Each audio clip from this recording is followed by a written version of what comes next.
vou simplesmente passar a palavra a ele, que aí é quem vai fazer o show. Claro, fica à vontade. Obrigado de novo, querido.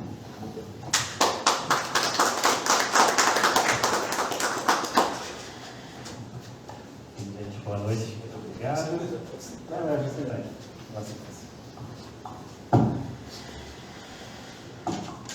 Cadeira maior. Gente, muito obrigado então pela presença de vocês. Vocês já descobriram que meu nome é Fábio, né? Eu sou historiador. Eu, desde o começo, aí, desde a graduação, eu venho estudando a história do Espírito Santo, período colonial especialmente. E durante o mestrado que eu fiz na PUC São Paulo, eu acabei descobrindo esse mundo dos mapas aí, da cartografia. E no doutorado, então, eu resolvi fazer um estudo bastante, assim, o mais completo que eu consegui fazer sobre a cartografia do Espírito Santo colonial.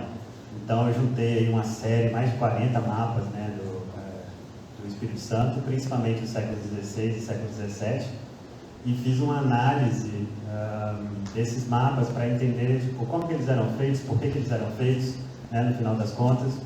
E eu acho que ficou um trabalho bastante interessante, até porque a gente não tinha um trabalho nesse sentido, né? Estudar o Espírito Santo colonial é sempre muito difícil aqui no Espírito Santo.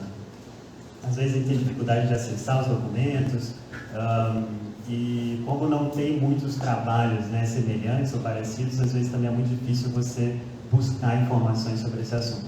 Então eu gosto sempre de falar sobre isso, e como o Getúlio falou, eu estou sempre divulgando, eu tenho site, tenho rede social, tenho canal no YouTube, tenho tudo. Porque quanto mais gente souber aí sobre o Espírito Santo colonial, melhor, né? Então, hoje eu resolvi falar um pouquinho sobre cronistas e mapas, porque nesse período, então, de Espírito Santo colonial, né, de Brasil colônia ou América Portuguesa, muitos viajantes passaram pelo Espírito Santo. Então, a gente ouve falar de vários relatos, na verdade, do século XIX, né, eles são muito famosos, a gente lê bastante sobre isso. Mas a gente não ouve falar tanto assim de quem visitou o Espírito Santo lá no comecinho, né? Durante essas pesquisas todas, então, eu encontrei vários desses relatos, é uma coisa que eu venho juntando já há algum tempo.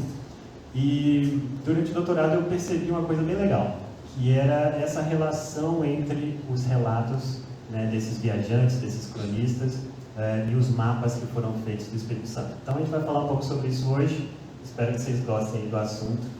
E se alguém puder passar o slide para mim, vai ser ótimo.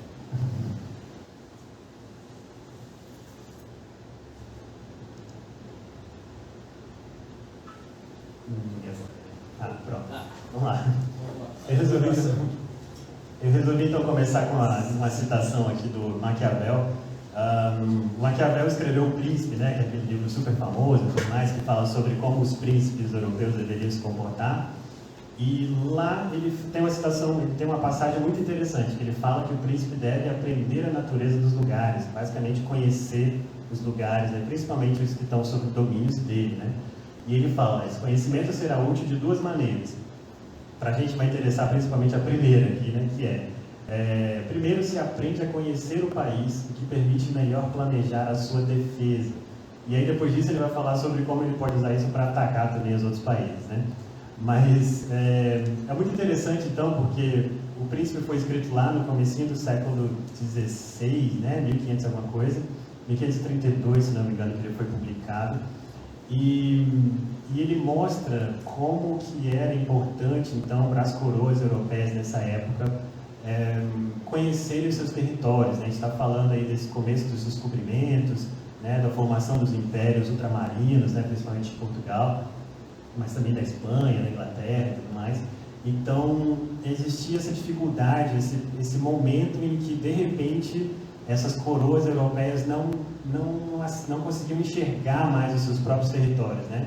Os impérios começaram a se tornar tão grandes que eles não conseguiam ver tudo aquilo.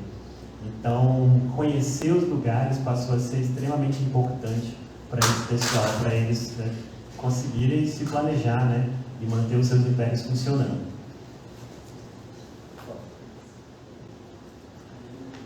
Então vamos lá.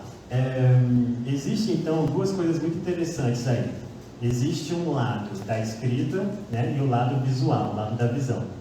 Eu trouxe duas citações aqui para a gente. Então, sobre a escrita, tem essa passagem aí, né, que foi através da escrita que a América Portuguesa pôde ser melhor conhecida pela monarquia reinante em Portugal.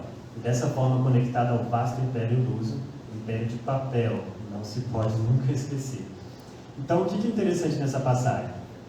Nesse início de império, né, colonial português, Portugal vai fazer muita questão de fazer esse império da escrita. Para eles, tudo tinha que estar escrito em algum lugar, registrado em algum lugar, para que as coisas funcionassem.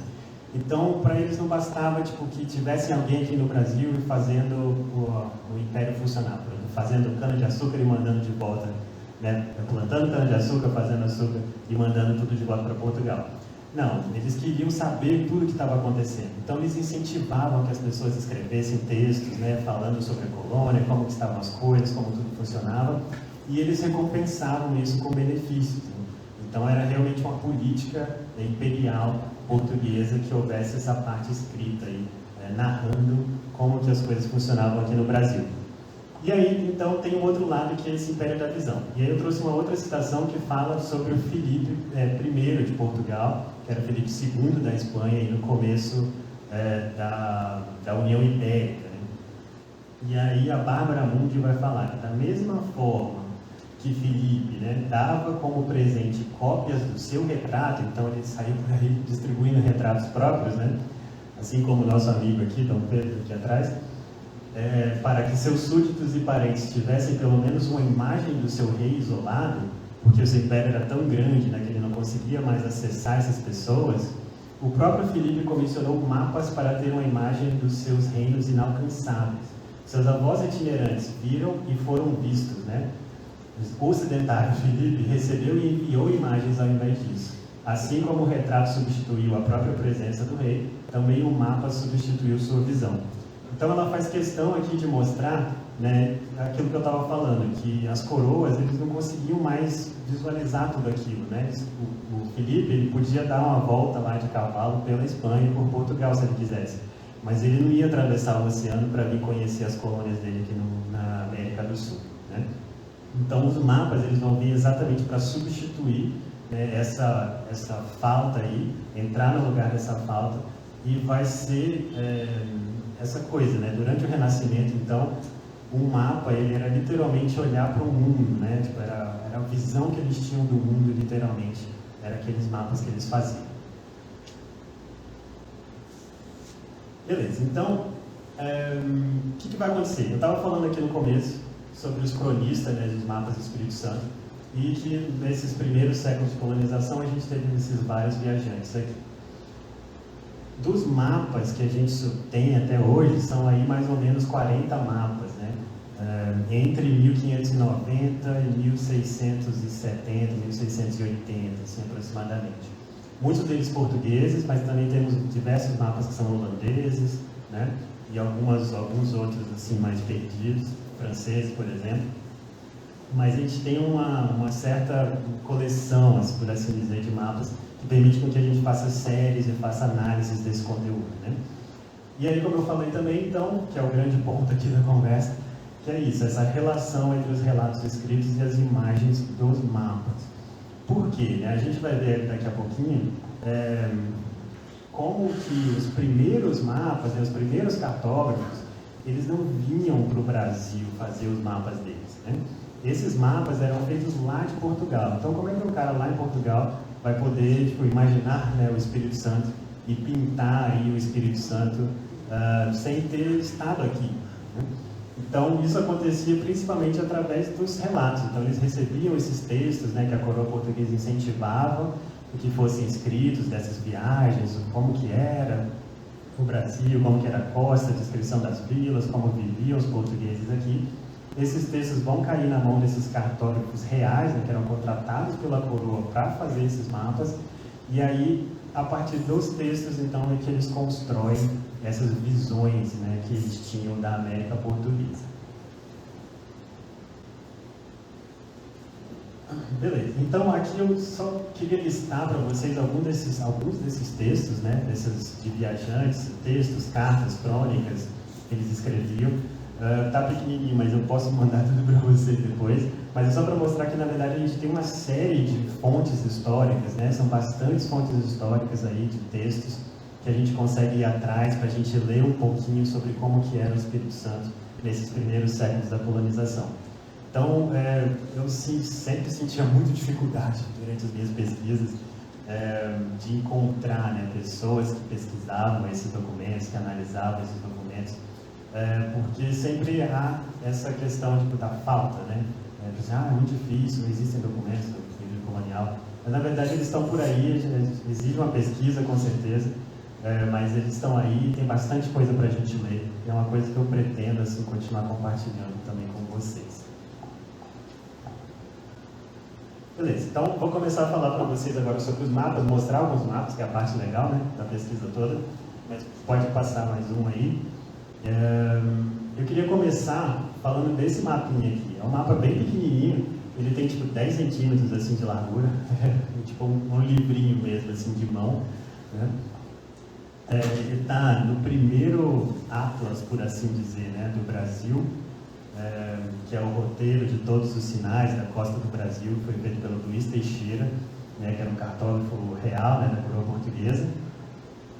E ele está na Biblioteca da Ajuda, então quem quiser passear lá em Lisboa, pode ir lá dar uma olhada no facsímile deles, não deixa nem você chegar perto do original, porque já está caindo os pedaços. Eu lembro quando eu fui lá, perguntei se eu podia ver o original, ele falou, olha, não vale nem a pena, o facsímile é até mais bonito.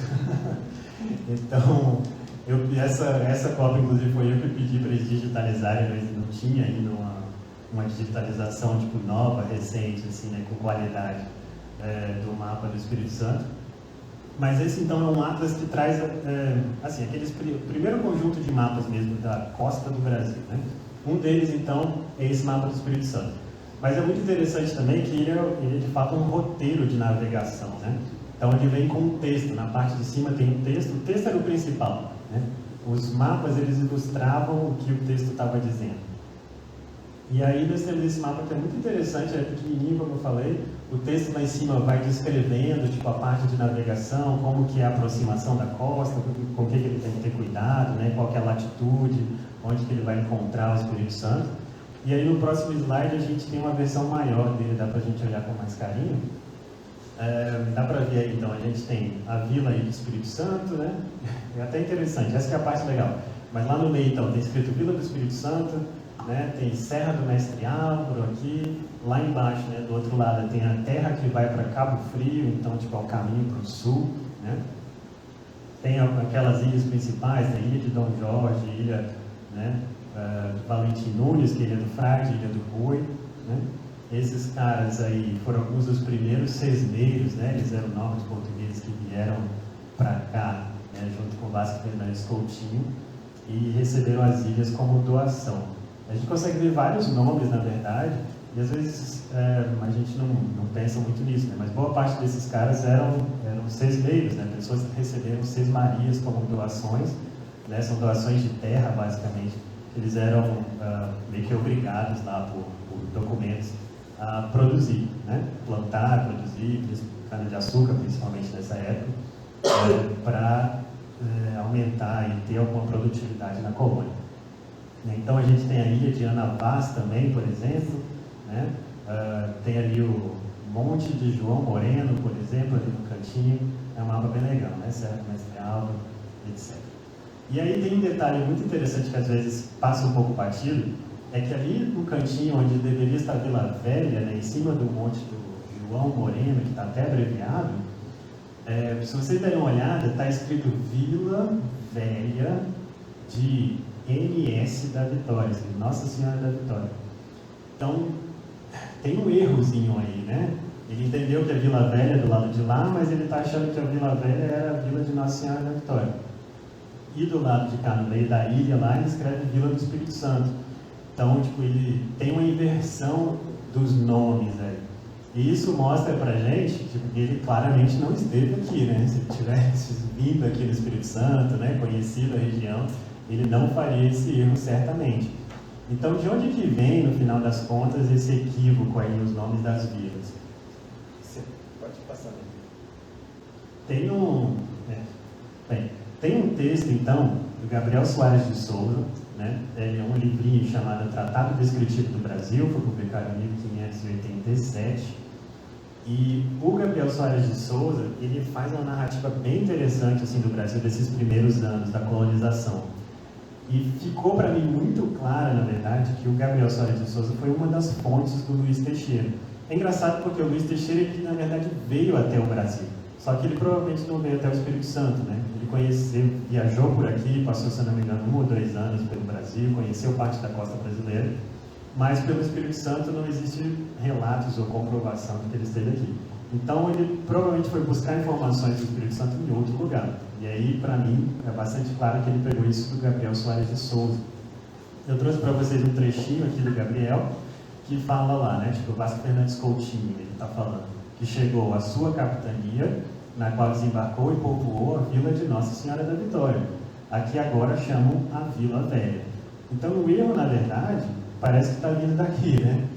Ele fala, onde se logo fortificou, a qual em breve tempo se fez uma nobre vila para aquelas partes. Depois, mais para frente, ele continua, de fronte da Vila do Espírito Santo, da banda da Vila Velha, ou seja, está falando que a Vila Velha está para lá, né? E a Vila do Espírito Santo está aqui na ilha. Então, mostra aí que é exatamente o erro que a gente vê no mapa. E ele fala que está um penedo muito alto, né? A pique sobre o rio, ao pé do qual se não acha fundo. É capaz este penedo para se edificar sobre ele uma fortaleza. Ele já sonhava que no penedo alguém um dia faria uma fortaleza. O que se pode fazer com pouca despesa, não acredito, né? Da qual se pode defender este rio ao poder do mundo todo. Ele era muito otimista, né, por assim dizer. A gente sabe que os portugueses nunca fizeram nada lá no Morro do Moreno, pelo menos até onde eu sei, mas ali pertinho, né, existe um forte, né, do São Francisco? Piratinga, né? Pois é, ali pertinho, né? E, bem, então, Gabriel Soares de Souza, ele faz esse relato super legal, é muito interessante, o texto é mais longo, assim, ele fala bastante coisa sobre o Espírito Santo, mas ele tem esse equívoco aí no meio, né? Ele troca esses nomes, então mostra que, né, houve uma certa falta de informação aí, por assim dizer, e esse erro, então, vai aparecer no mapa depois, né? Então mostra, como eu estava falando, tipo, essa relação entre os relatos da época e como que os mapas eram feitos, né? O texto do Gabriel Soares de Souza é de mais ou menos aí 1587, né, quando ele foi escrito, entregue. E esses textos, como eu falei, eles muitas vezes eram entregues, né, como homenagens, né, ou para nobres, alguém da corte portuguesa, ou diretamente para o príncipe, para o rei, e tudo mais. E os mapas do Luiz Teixeira, eles sempre tiveram uma certa dificuldade de botar uma data específica, assim, né?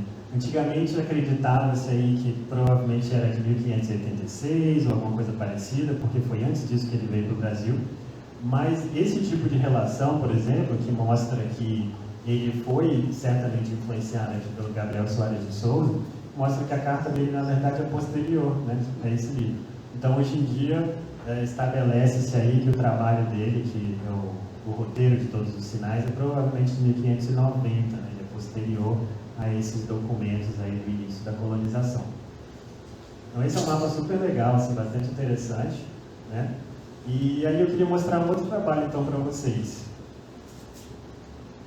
Que é esse mapa aqui. Eu acho que, se eu não me engano, até da última vez que eu vim aqui, muitos anos atrás, eu mostrei esse mapa e estava mostrando sobre Vila Velha, que está nessa parte de baixo aqui, inclusive, né?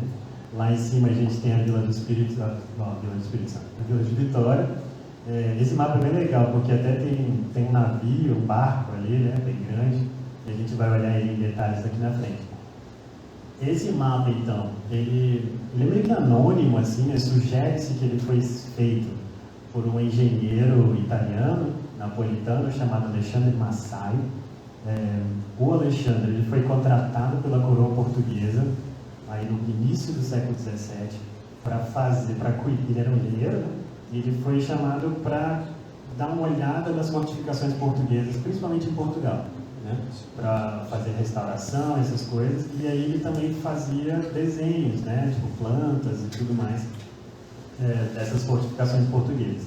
Ele acabou vindo para o Brasil, existem outras pinturas, né? Outros desenhos que ele fez da costa brasileira, principalmente São Vicente, que é exatamente a mesma arte, assim, muito parecido, e é por isso que a gente diz que o mapa, então, provavelmente é do Alexandre Massai mesmo. E ele tem um detalhe muito legal, pode passar, que o mais interessante é isso aqui. Essa é a Vila de Vitória, então. Dá para ver aqui que perto do navio tem um barquinho a remo, né, com 2 pessoas dentro. Isso é uma coisa que também não se repete, assim, é o único mapa que tem esse tipo de detalhe, que é muito interessante. E qual que é a grande chance? Esse é um dos mapas, por exemplo, que a gente tem, que não segue essa proposta que eu estava falando, né? Que é dos mapas que são feitos a partir de relatos escritos. Porque o Massai esteve aqui, de fato, né, em Vitória. E aí, eu acho que tipo, esse mapinha aqui, essa planta de Vitória mostra esse detalhe. Porque se vocês derem uma olhada, é Vitória hoje, é o centro de Vitória, tipo, muito perfeito, é o mais próximo de uma planta que a gente tem aí de Vitória no século XVII. Então, se vocês derem uma olhada aqui no canto, né, direito, vocês têm a matriz escrito, lá em cima tem São Francisco abreviado, mais aqui para baixo você tem Misericórdia, abreviado de Miseri em cima, e Córdia está embaixo ali, que era a antiga Igreja da Misericórdia, né, hoje tem o Palácio do Lins Martins, não sei se mudou de nome. E aqui no cantinho a gente tem Santiago, que era então a igreja aí dos jesuítas, que é o Palácio Anchieta hoje. Então dá para ver claramente assim, as ruas, né, o próprio traçado mesmo da Vila de Vitória, que você consegue reconhecer ainda hoje, né, por causa da própria estrutura da cidade. Mas mostra aí que esse cara, então, ele não dependia dos relatos da época, né? Ele estava aqui mesmo e ele sabia exatamente como que eram as ruas, como estavam as casas, onde estavam as igrejas, né? Ele tinha esses detalhes todos. É muito interessante. É um dos mapas mais bonitos que a gente tem.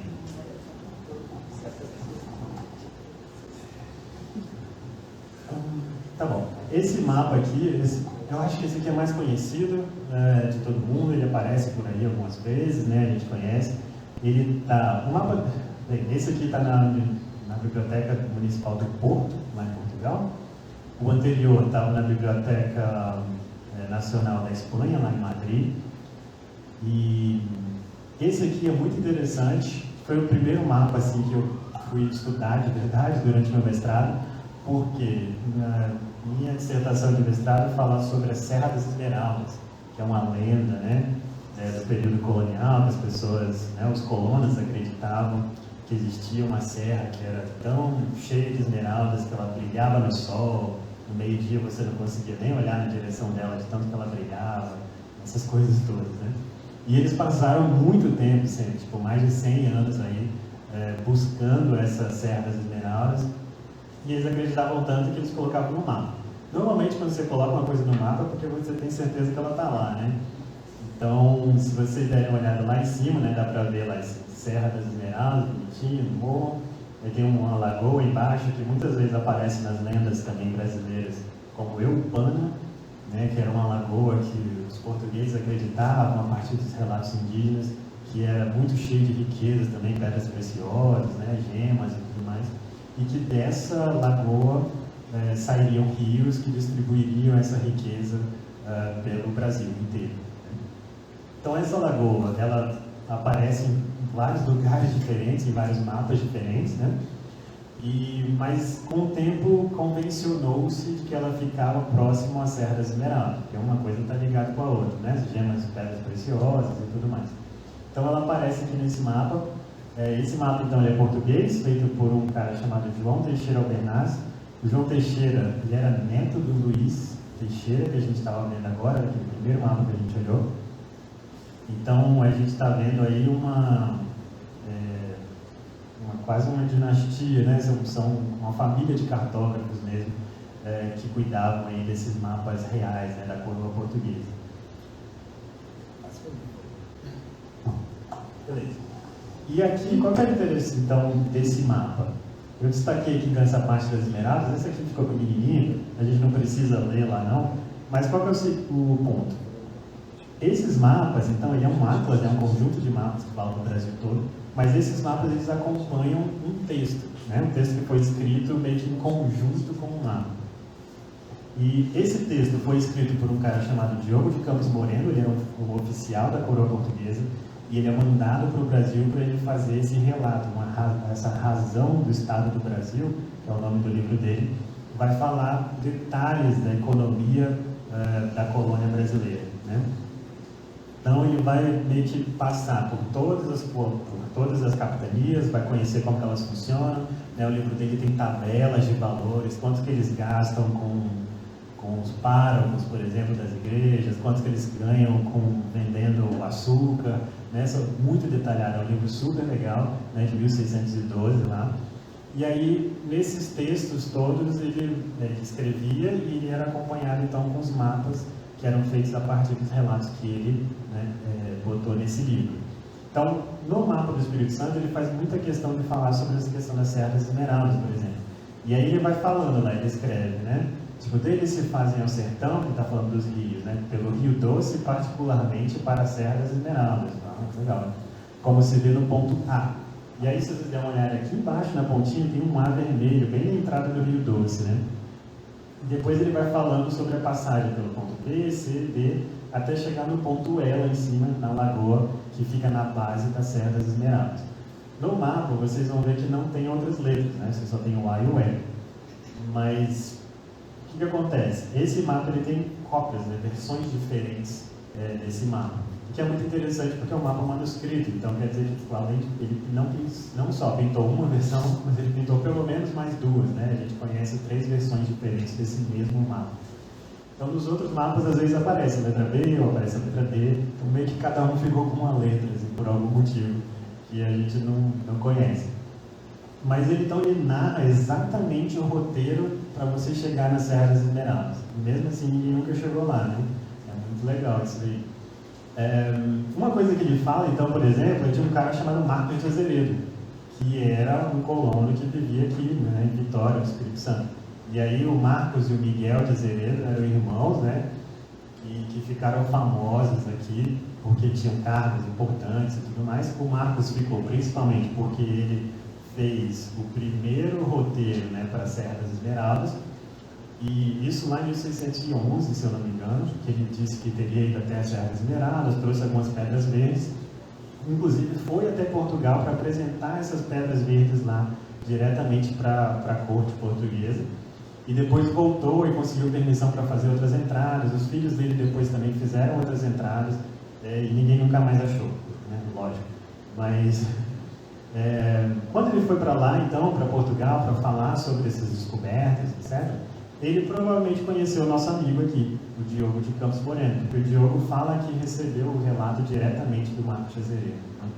Então vai mostrando aí também como esses relatos vão se misturando, né? Não só tem o relato oral do Marcos de Azevedo, que a gente não conhece, porque ele nunca escreveu pessoalmente, né? Mas tem o relato oral, que depois passou por esse relato escrito do Diogo de Campos Moreno, e depois passou por essa versão visual desse relato aí, sobre a descoberta da Serra das Esmeraldas, nessa versão aqui do mapa.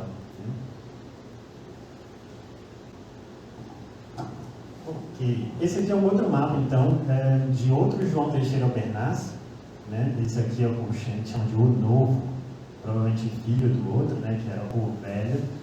Mas, então, todo mundo da mesma família, como eu estava falando. Esse mapa está em Nova York, que é uma coisa bem legal. Lá tem uma associação hispano-americana, alguma coisa assim, que tem uma série de documentos interessantes sobre Espanha e Portugal, e aí, consequentemente, sobre as colônias. É um mapa de 1670 ou 75, porque são dois, é um conjunto de atlas, e ele mostra a parte norte, por assim dizer, do Espírito Santo e o sul da Bahia, né? Então, se vocês derem uma olhada aqui embaixo, você tem os Abrolhos, por exemplo, tem algumas ilhas e tudo mais. E lá no cantinho você tem um cantinho lá, Rio Doce, bem lá no canto, que nem é um rio, é meio que uma lagoa, uma coisa assim.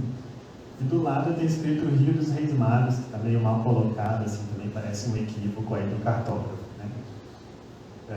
Então a gente está vendo esse pedacinho, assim, do Rio Doce em direção ao norte, né? E a gente consegue ver, na verdade, que não tem nada, né? Não tem vila, não tem missões, igrejas, são pouquíssimas, basicamente informação nenhuma, né? Só tem as informações dos rios que acabam desabando nessa região, além de mostrar os abrolhos aqui, que ocupam boa parte do mapa, né? Se você for contar os bancos de areia, que são esses círculos, né, mais acinzentados e tudo mais. E aí, por que esse mapa é interessante também? Ele mostra um detalhe que é bem legal, que é o fato de que os portugueses eles tinham uma certa dificuldade de ocupar essa região para o norte do Rio Doce, né? Era uma região que, aparentemente, nesses primeiros anos, havia uma dificuldade até de chegarem de navio para lá. Então, o que acontecia? Existe um relato, então, diário do Pedro Lopes de Souza, que era o navegador, né, que veio para o Brasil em 1530, e ele fez esse roteiro de navegação, mostrando os detalhes, né, dessa passagem toda aí, saindo de Portugal e passando pelo litoral brasileiro. E nesse texto ele fala lá que quando eles chegam nessa altura dos Abrolhos, como eles não tinham muito conhecimento ainda dessa região, está falando de 1530, né, são os primeiros anos da colonização, eles ainda não conheciam passagem pelo meio dos Abrolhos. Então o que eles faziam? Eles desviavam, né, em direção ao leste lá, e iam até passando pelas ilhas aqui, né, ilhas de Santa Bárbara e tudo mais, e eles davam essa volta e depois iam retornando devagar em direção ao continente de novo. Isso fazia com que nesses primeiros anos, quando eles retornavam para o continente, eles já estavam lá na frente, né? Eles não retornavam em linha reta, assim. Então eles passavam por essa região de longe, né? Até viam a terra lá, pelos relatos que eles têm, mas eles não conheciam, né? Eles não desciam, não desembarcavam, não ocupavam essa região. E um outro detalhe assim, sobre essa região a partir desse mapa aqui. O Serafim Leite, que fala sobre a Companhia de Jesus no Brasil e tudo mais, ele fez um mapinha que eu acabei adaptando depois, mas ele tem esse mapa que mostra a presença dos jesuítas no Espírito Santo. E quando você dá uma olhada, você vai ver que, na verdade, as igrejas jesuítas, então, eles estão de Santa Cruz para baixo, né? De Veracruz para baixo. Dali para cima, os jesuítas não estavam presentes. E, na verdade, boa parte dos portugueses também não estavam. Eu sei que, tipo, tem São Mateus, né? Por exemplo, onde os portugueses estiveram presentes lá desde os primeiros anos e tal. Mas, em geral, não havia um estabelecimento muito grande, assim, dessas colonizações portuguesas na parte norte do Espírito Santo. E isso provavelmente acontece por causa dessa dificuldade deles, né, que eles tinham que se afastarem por causa dos abrolhos, mas também por causa dos indígenas, né? Existem diversos relatos aí dos botocudos, que os portugueses morriam de medo, né? Essa dificuldade, então, de você ocupar uma região que já era ocupada por alguém que não queria que você estivesse lá, né? Então, isso mostra, então, a própria cartografia acaba mostrando, né? E na descrição dos mapas, muitas vezes esses mapas vêm com descrições ou legendas, né, que vão narrando, eles falam aí que é uma terra despovoada, lá, ou que não tem nenhum porto, nem rio de consideração. Então a gente viu no mapa lá que tem alguns rios e tal, mas os próprios portugueses não se interessavam tanto assim por esse norte do Espírito Santo nesse período colonial. Isso aparece tanto nos relatos, né, textuais, como na cartografia. Beleza. E aí eu tentei fazer, na tese lá de doutorado, eu tentei fazer uma certa genealogia assim, para entender tipo, de onde cada mapa vinha e tudo mais. Então dá para perceber que alguns mapas, né, como esses que eu mostrei aqui hoje, eles vêm direto de algum relato ou de alguém que esteve aqui diretamente e fez um mapa aqui, mas que depois desses primeiros anos aí, principalmente a partir de 1620, os mapas eles vão sendo meio que atualizados, né? Ao invés de eles pegarem novos relatos ou eles virem aqui fazer uma versão atualizada, eles vão meio que refazendo os mapas, na verdade. Então eles pegam o mapa antigo, pegam as informações que estavam lá e vão acrescentando mais alguma ou outra aqui que ele achou em algum outro documento e tal. Então você não tem mais coisas, mapas que vão vir tipo, naturalmente a partir desses relatos. Vão ser só realmente atualizações, nada que vai aumentar muita informação em relação ao Espírito Santo. Isso até o final do século XVII.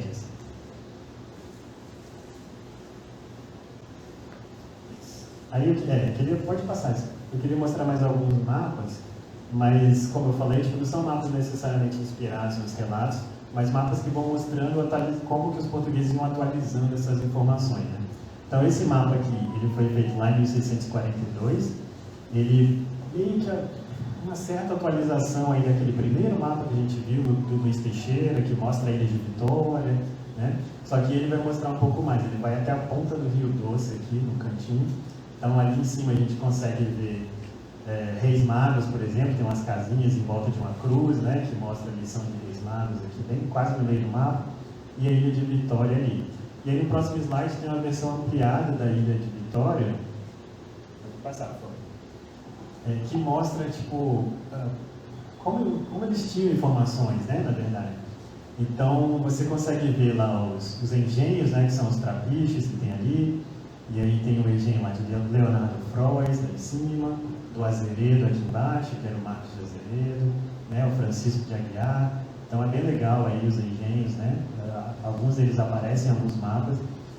Esses aqui, especificamente esses que aparecem aqui, já tinham aparecido no mapa de 1631, que eu posso até mostrar para vocês depois, mas mostra então tipo, que não era informação nova, né? Ela já vinha sendo reutilizada. Ele chama de Pão de Açúcar, né? Por exemplo, o Penedo, que é uma coisa que acontece também nesses primeiros anos aí da colonização.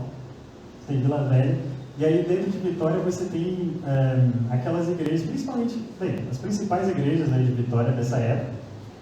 Considerando, por exemplo, aquele mapa que a gente estava vendo agora atrás do Alexandre Massai, que tinha aquelas igrejas, aquela planta de Vitória. Então, é bem legal, na verdade, esse mapa, né? Tem até uma vigia ali em cima de um morrinho que a gente talvez possa considerar o Morro da Fonte Grande, né? Bem interessante. Uma separação lá é a Ilha do Lameirão, que era o canal do Lameirão. Era navegável. Por isso que está aparecendo aí. Hoje não existe mais, né? Mas por isso que a ilha está separada, mas é Vitória também. Sim, só que lá é só mangue. Tá? Entendi. 90% é mangue, 10% é terra. Ali é a Ilha do Lameirão. O canal do Lameirão separando da Ilha de Vitória. Legal, muito bom. E essas anotações, inclusive, são de profundidade, né? A gente está falando de navegação, que era navegado. Tem o 5, tem o X, tem o 3 aqui. São as braças, né, de profundidade para saber se você, até onde você conseguir chegar de navio, né? Entrando pelo canal. Bem detalhado, né? Sim, na verdade né? Tem bastante informação e mostra para aqui dentro tem escrito Vila do Espírito Santo, então mostra que tem ainda um certo equívoco assim, né, em relação ao nome de Vitória, mas é um mapa que realmente traz bastante detalhes. E esses detalhes no mapa mesmo, eles são assim, né?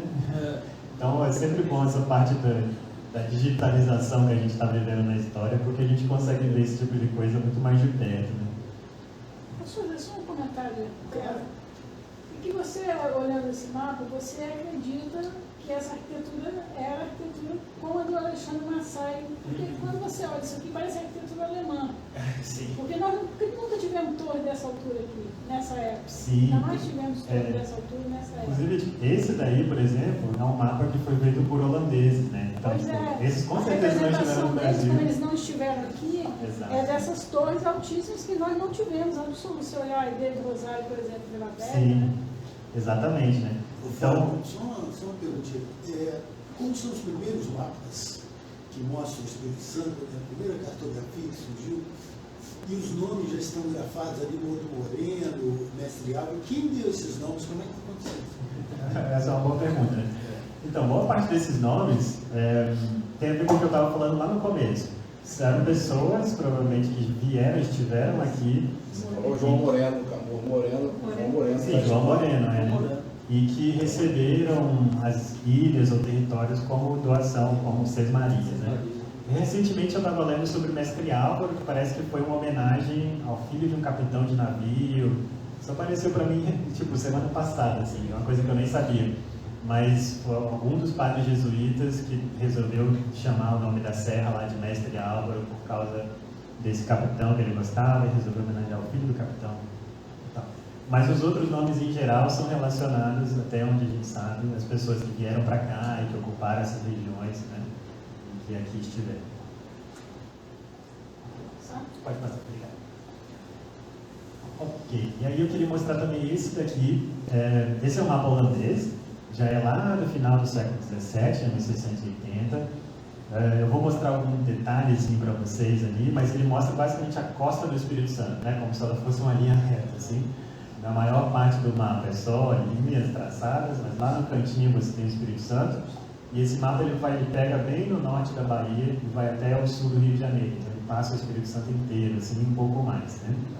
Então, ali no meio dele, vocês têm os abrólios, então tem aquelas manchinhas, né, que pra gente não são manchinhas cinzas. E Vitória, então, é aquele cantinho lá que vai estar em detalhes no próximo slide. Pode passar, por favor. Aqui. Então, aqui a gente tem Vitória, né? E a gente consegue ver, tem bastante informação também, apesar de ser um pouco confuso, assim, né, um pouco meio sem detalhes, mas tem bastante coisas envolvidas aí. E vocês vão ver que ele, na verdade, é muito parecido também com o que a gente estava vendo no mapa anterior. Então, ali no meio, tem aqueles engenhos, o trapiche, eles estão ali também, aqueles mesmos 4 que a gente viu no outro mapa. Aqui ele também chama, e aqui vocês vão ver que a grafia, né, das palavras está diferente, né? Pensando que esse é um mapa holandês e que talvez ele tivesse uma versão não tão boa assim do mapa português para usar como base. Ele troca algumas letras, ele faz algumas bagunças, assim, mas ainda assim é um mapa que mostra a ilha de Vitória. Então, Rio Guarapari lá em cima, lá. Sim, vai até Guarapari, né? Rio Guarapari. Aqui embaixo tem Punta da Tubarão, né? Tubarão. Mas aí, por exemplo, tem Vila de S. Porta, que então mostra que ele está pegando de Vila do Espírito Santo lá, né? Aquele mesmo erro que a gente viu desde lá no começo, né? Dos primeiros mapas, que acha que a Vila de Vitória é a Vila do Espírito Santo e não é. E vocês conseguem ver mais algumas coisas para lá, né? Deixa eu ver. O Morro do João Moreno também aparece. E aí ele chama, por exemplo, Vila Velha, do lado de lá, e coloca Vila Ilha. Então dá para ver que tem uns errinhos assim na grafia, que mostra que ele estava realmente pegando de um lugar, passando para o outro e não sabia exatamente o que aquelas palavras estavam significando. Mas é um mapa, então, muito interessante, que traz alguns detalhes aí e mostram como as informações vão passando também de nação para nação, né? Esse é o mapa assim, holandês, que tem mais detalhes do Espírito Santo. Os outros mapas são bastante simples, como a gente estava vendo aqui, né, no mapinha. Muito superficiais, assim, por cima de Vitória. Então esse aqui vai trazer bastante coisa e provavelmente diretamente desses mapas portugueses que a gente viu agora há pouco. Beleza.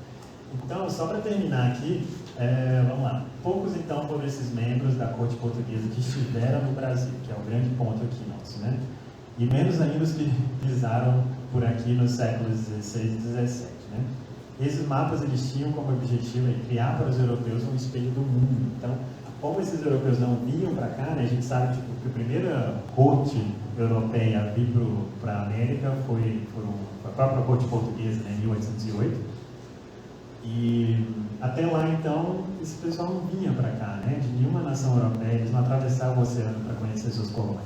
Então, o que eles usavam para ver e para reconhecer e para administrar esses territórios eram literalmente esses textos e esses mapas que acabavam se misturando, né, com esse objetivo de levar as informações para as cortes europeias. Tá, eu queria falar parte disso, né? E eu queria comentar isso com vocês, é uma coisa muito legal que eu estou tentando trabalhar agora, é um projeto para o futuro aí, para esse semestre ou o semestre que vem, mas eu estou juntando já esses relatos, né, desses cronistas do período colonial já há algum tempo, alguns anos, e uma das minhas ideias é tentar lançar isso como um livro, né, reunir todo mundo num lugar só e facilitar aí para os próximos pesquisadores a conhecerem mais sobre o Espírito Santo e fazerem mais pesquisas sobre o assunto, né, escreverem sobre isso. Já dei uma chorada aqui para o Getúlio para ver se a gente consegue publicar para o Instituto, né? Seria muito legal fazer isso, mas mesmo se a gente não conseguir por aqui, vai acabar saindo. E aí, né, fiquem ligados, eu vou avisar vocês quando eu conseguir lançar esse livro aí. Eu acho muito legal, assim, exatamente por isso, né, que a gente está falando. Existe às vezes parece que existe essa dificuldade de a gente encontrar essa documentação, de a gente fazer essa análise, né, e conhecer mais sobre o Espírito Santo colonial, mas eu acho que os documentos estão aí, né? Então, quanto mais fácil for para a gente encontrar e para a gente, né, estudar, melhor. E eu acho que meu objetivo é sempre esse, assim, como historiador, que é facilitar para as pessoas para conhecerem mais sobre a nossa colônia aqui. Pode passar, mas tem só mais um. Só para vocês, o Getúlio estava falando no começo sobre os meus projetos, né? E eu só queria deixar aqui com vocês, então, o que eu tenho feito. Então, nós temos o site historiacapixaba.com, que é um site que reúne centenas de documentos, se eu não me engano, estamos em mais ou menos 500 documentos históricos do período colonial. Então, tanto textuais quanto esses mapas, então todos os mapas que a gente viu aqui, vários outros, estão lá no site digitalizados, eles têm análise, né, tem comentários, então quem quiser ir lá conhecer e tudo mais, vale a pena. Temos o canal também no YouTube, tá aí, youtube.com/historiacapixaba. Então eu publico vídeos lá. Antigamente eu tinha muito mais força de vontade, mas de vez em quando eu ainda publico alguma coisa. E ano passado eu comecei a fazer um podcast, porque podcast é uma coisa que está cada vez mais na moda, né? Então, que eu acho que é a reinvenção do rádio, né? Mas o podcast também se chama História Capixaba, é o mesmo projeto. E a ideia do podcast é fazer entrevistas com historiadores que são especializados em Espírito Santo. Então, eu ainda vou procurar alguns de vocês, com certeza, para a gente ir lá conversar. Mas a gente tem já conversas muito legais com a Caroline, né? Que o Getúlio comentou aqui. A Caroline, inclusive, foi minha colega de turma, né? Na UFS. E ela foi lá conversar com a gente. Né? Eu conversei com a Ludmila, que hoje está na FACEL, lá em Linhares, uma pesquisadora muito legal. Com a Patrícia Mello, por exemplo, foi o nosso último episódio do ano passado. Então, tem umas conversas muito interessantes que falam não só sobre a própria pesquisa que eles estão fazendo, eu acho que esse é o principal, mas fala até da trajetória, né? Tipo, por que eles gostam de história, no final das contas, e por que eles resolveram estudar Espírito Santo, e o que eles estudam e por que eles acham isso interessante. Então, todo episódio é mais ou menos isso, e eu acho que vale super a pena. Assim. E além disso, então, se vocês quiserem, ainda tem as redes sociais, Instagram e tudo mais, no @istcapixaba, é só vocês irem lá. E se quiser me achar, é só procurar meu nome completo, é sempre @Fábio Paiva Reis. E a gente pode continuar conversando depois. E agora sim, é isso. Obrigado, gente.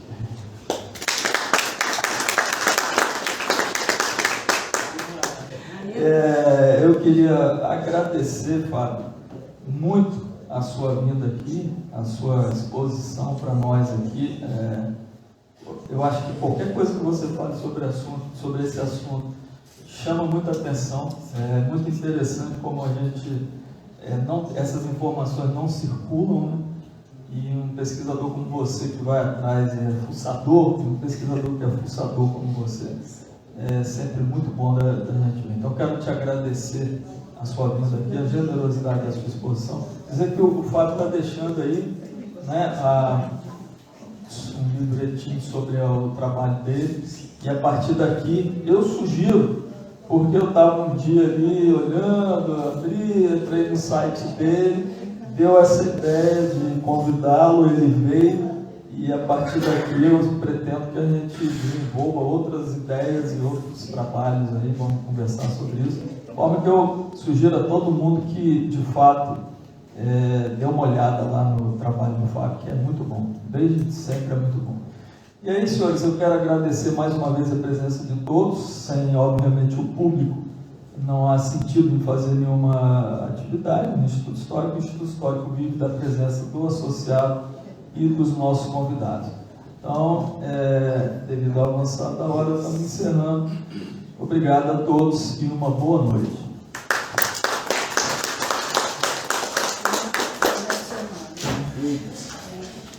Você tem blog, história? De olho aí, você vai achar 320 publicações mais. Obrigado.